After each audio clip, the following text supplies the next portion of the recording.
नमस्ते प्रिय दर्शकों। भूपाली राग कलियां ठाट से उत्पन्न होता है।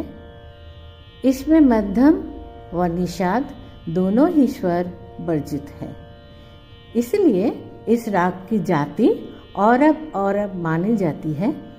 वादी शर गंधार और संवादी शर धैवत है। इस राग को गाने का समय रात्रि का प्रथम प्रहर सर्वमान्य है। ये एक बहुत सरल और मधुर राग है।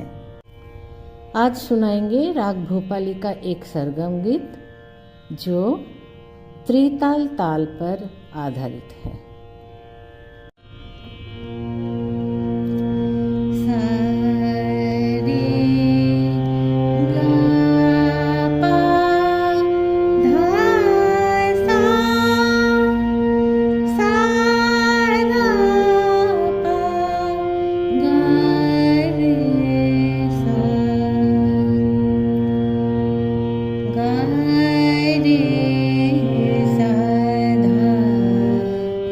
सा